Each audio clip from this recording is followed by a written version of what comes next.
नमस्कार। हमारे साथ आज मेवाड़ के प्रसिद्ध चित्रकार श्रीमान अशोक जी शर्मा उपस्थित है। आप मेवाड़ चित्र शैली में तथा एक्रेलिक ऑयल में जिस तरह का कार्य होता है वो वाटर कलर में, पोस्टर कलर में किस तरह की शेडिंग करके करते हैं, वो आपकी विशेषता है। चित्रों में रियलिस्टिक या वास्तविकता के नज़दीक ले जाना तथा उसमें अपनी कल्पनाशीलता को डालना। आप अपने चित्रों के बारे में स्वयं अपनी कला यात्रा के बारे में जानकारी देंगे। सबसे बड़ी बात है कि आप अच्छे चित्रकार के साथ साथ बहुत अच्छे से गायक भी हैं, तो आप इस इंटरव्यू में एक अपने कोई अच्छा पसंदीदा गीत है उसकी भी एक धुन आपको सुनाएंगे। पहले आपके जीवन के बारे में, कला जीवन के बारे में जानकारी दें। नमस्कार जी। कला यात्रा का तो ऐसा है, बचपन से ही घराने से हम बिलोंग करते हैं जिसमें पेंटिंग का ही स्कोप ज़्यादा रहा है। तो शुरू से ही फादर के अंडर में, फिर बड़े भाई साहब के अंडर में। क्या नाम था पिताजी का? पिताजी का नंदलाल जी आर्टिस्ट, वो कमर्शियल आर्टिस्ट थे। होर्डिंग्स और पिक्चर्स के जो पोस्टर्स वगैरह बनते थे उनमें उनका महारत ही थी। और वो बॉम्बे टॉकीज में भी काम कर चुके हैं, तो उनका सफ़र वहीं से बॉम्बे से शुरू होता है। उनके साथ साथ हमारी भी स्टडी और ये पेंटिंग का कार्यकाल तभी से 4-5 साल से ही स्टार्ट हो गया था। उसके बाद धीरे धीरे मेरा रुझान म्यूज़िक की तरफ ज़्यादा था, तो म्यूज़िक में मैंने तबला एमए किया, अलंकार किया वो बॉम्बे गंधर्व से। उसके बाद जॉब भी किया है मैंने, 2-3-4 जॉब किए हैं, लेकिन काम की अधिकता की वजह से समय नहीं दे पाता था। तो मिनिएचरी, कंटेम्प्ररी, रियलिस्टिक का पोर्ट्रेट्स वगैरह, महाराजाओं के तेल चित्र, ऑयल कैनवास वगैरह, ये मेरा सफ़र ज़्यादा रहा इसमें। मिनिएचर में थोड़ा ऑर्डर के हिसाब से करते थे, लेकिन कम ही रहा मेरा। और उसके बाद एमए तक की क्लासें लिए मैंने, ड्राइंग पेंटिंग के लिए, म्यूज़िक के लिए है। कहाँ सुखड़े? BN गर्ल्स कॉलेज में मेरे कार्यकाल रहा। उसके अलावा पद्म विनानी DAV पब्लिक स्कूल में मैं जॉब में रहा। और महाराणा कुंभा में एज ए तबला टीचर में, वहाँ 90 में मैं वहाँ जॉब करता था। उसके बाद म्यूज़िक का रहा, फिर धीरे धीरे पेंटिंग के और ज़्यादा ऑर्डर्स वगैरह, काम वगैरह ये चलते रहे। तो अभी तक अनवरत जारी है और ये सफ़र यूँ ही चलता रहेगा, यूँ ही कट जाएगी ज़िंदगी, यूँ ही तमाम उम्र। जैसे जैसे मुकाम मिलता रहेगा, जैसे जैसे ईश्वर हमें आदेश देगा, उस हिसाब से ये कलम चलती रहे और हमेशा चलती रहे।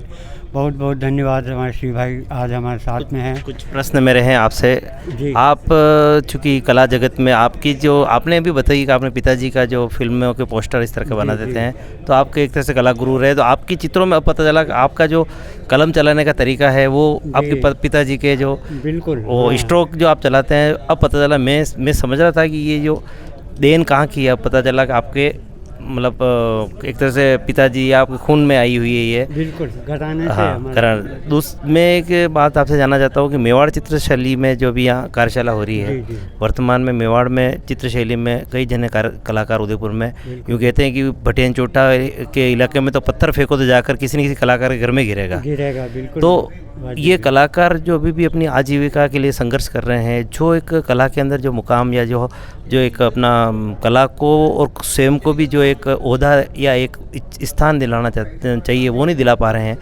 इसके अंदर पिछड़ने का बहुत बड़ा कारण आपको क्या लगता है, आपकी नज़र में इसका कारण? इसका पेंटिंग का जब हम लोग जब वर्क कर रहे थे तो नामचीन या 3 या 4 लोग ही काम कर रहे थे उसमें।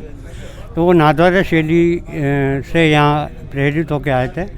मेवाड़ शैली का तो काफ़ी पुराना है यहाँ, महाराणा प्रताप के टाइम से भी है। राज सिंह जी ने भी बहुत काम करवाया। उसके अलावा कुंभा जो थे उनके टाइम भी बहुत काम हुआ है।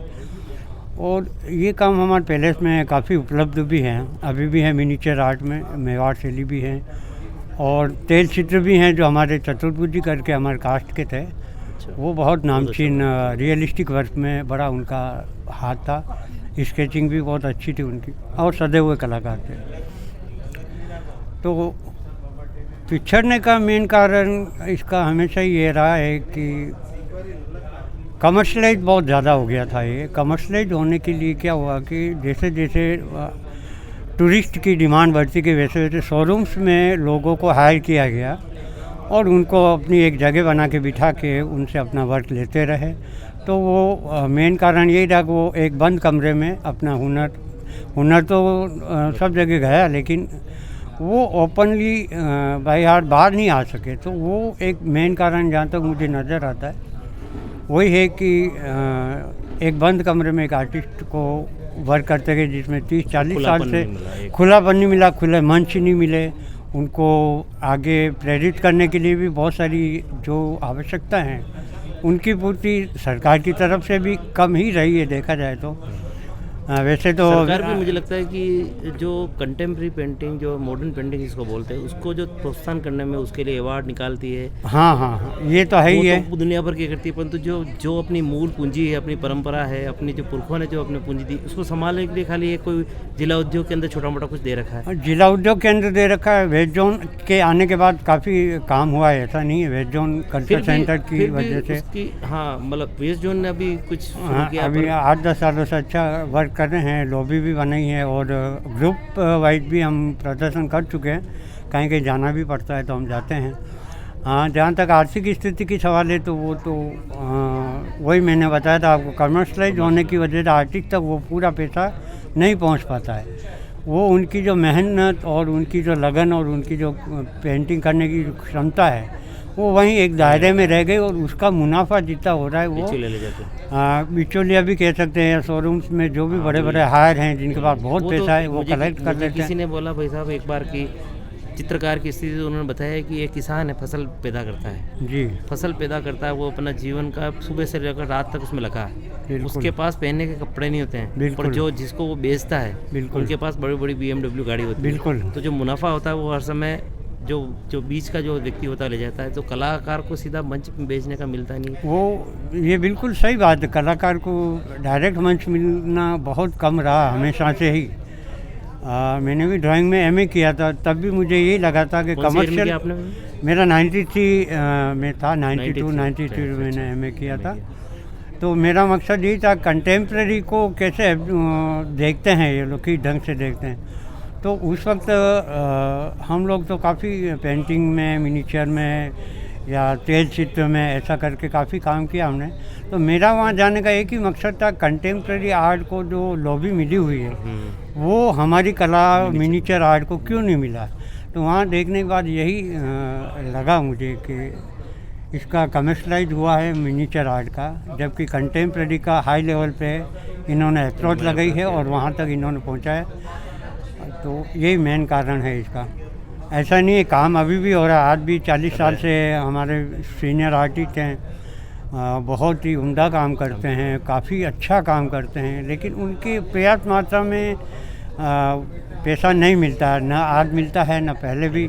वही किसान वाली स्थिति है, रोज़ रोज़ शाम को जीवन वो करो, जीवन यापन करो, रोज़ पानी पियो। और हम तो खुश नसीब है हमको इस कला क्षेत्र में आने का, और गुरु शिष्य परंपरा से हमने सीखा है इसको। तो वो सारी कला हमारे हम भी बांटना चाहते हैं, इसलिए हम ये शिविर आयोजित होते हैं तब हम भाग लेते हैं। हमको भी देखने का अवसर मिलता है, नए लड़कों को जोड़ने का भी हमारा अवसर प्रयास है और ये हम निरंतर करते रहेंगे, हमारी ऐसी आशा है। इसमें वेस्ट जोन कल्चर सेंटर भी आ गया और हमारी ये प्रताप गौरव केंद्र ने जो अभी बहुत ही सराहनीय हमको मंच दिया है, उसके लिए उनको भी बहुत बहुत धन्यवाद है। और बस यही है मैंने। अंत में भाई साहब का एक दूसरी जो इनकी विशेषता है, इनकी संगीत कला, इनका गायन, एक मुखड़ा आप अपनी संगीत का सुनाकर सभी को बताएं कि एक कलाकार बहुमुखी प्रतिभा का धनी होता है। वह साधना करते करते कई बार कला के दूसरे मंच या दूसरे स्वरूप में भी पहुंच जाता है। उसका जीवंत उदाहरण हमारे अशोक जी भाई साहब है कि आप अच्छे चित्रकार के साथ साथ आप बहुत अच्छे संगीतकार हैं, आप अच्छा तबला वादन भी करते हैं और अच्छा स्वर तो आपका ही है। आपके समक्ष एक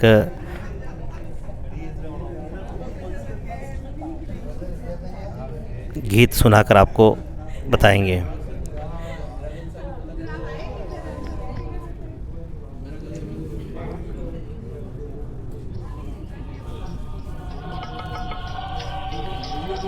संसार है एक नदियाँ, दुख सुख दो किनारे हैं, ना जाने कहाँ जाए हम बहते धारे हैं। संसार है एक नदियाँ, दुख सुख दो किनारे हैं, ना जाने कहाँ जाए हम बहते धारे हैं। संसार है एक नदियाँ। यही गीत में डेडिकेट करता हूँ आप सभी को कि संसार है एक नदियाँ और हम सुख दुख के किनारे हैं और बढ़ते जाना है, बढ़ते रहना है, इसी कला शिविर में भी और आगे भी। आपका बहुत बहुत धन्यवाद। आप आगे भी हमको ऐसे अपने कला विचारों के से अवगत कराते रहेंगे और कला किसी आने वाले पीढ़ी, आने वाले कला विद्यार्थियों को आपके ये विचार, आपके सुझाव उनको लाभान्वित करेंगे। धन्यवाद। बहुत धन्यवाद।